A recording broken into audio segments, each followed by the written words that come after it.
Hi, my name's Tom, and this little thing is hopefully going to help me restore my water flow to my powder room faucet. But first, let me back up a little bit. This is an old kitchen faucet that we're going to replace soon.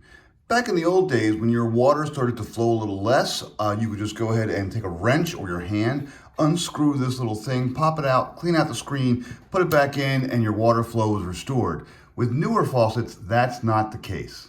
So this is my powder room sink. I'm going to show you full pressure. There we go. No matter what I do, I turn on both, and this is the full pressure I get. All of my other sinks in my house have much more water pressure, and you can see it's just barely a flow.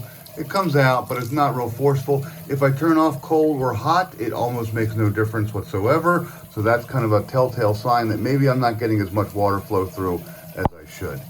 So I'm going to go ahead and turn it off, and I'm going to replace that little washer filter up there. This is the faucet in my powder room. It's a Kohler, so it's kind of a brand name, but you notice there's nothing to really grab onto. I can't put a wrench or hand up there. That's where this little kit comes in. What this actually is this little screw thing is basically a little wrench, and then the whole little device there, that takes the place of a screen, but it gets gummed up and needs to be replaced every so often. So I'm gonna go ahead and do that now. So for this particular job, you don't have to turn off the water. You just have to have a little bit of patience.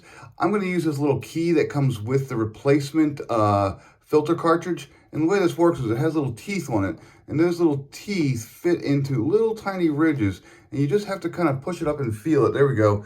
And then you just turn to the left, and it slowly unscrews. The problem is that it's a slow process, and the teeth sometimes slip, and it might be a little gummed up, but I'm just gonna kind of keep doing this.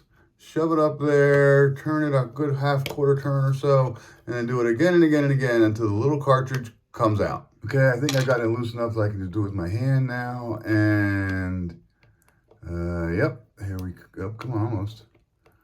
There it is. Ta-da!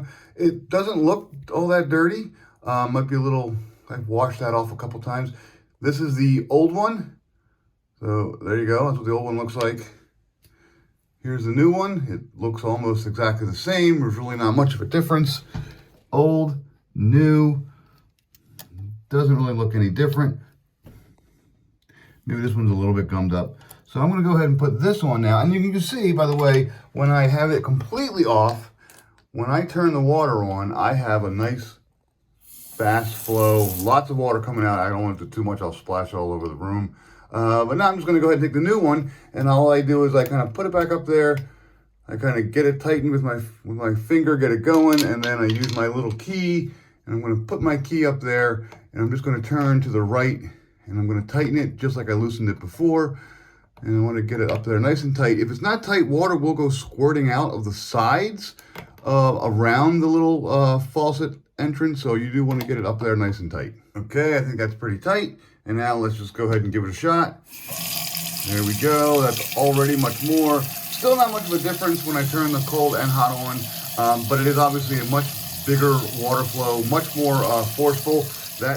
Here's a quick side-by-side of before and after. As you can see, the one on the right has a much stronger water flow and aeration because I replaced the filter. Again, back in the old days, you used to be able to do it by hand, just kind of take the little screens, clean them out, put them back in. Now you have to replace a little filter cartridge.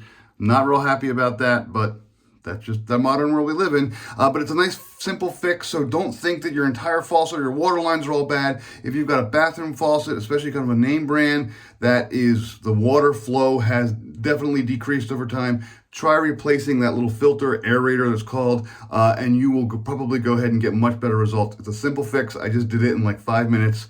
Give it a shot. Good luck.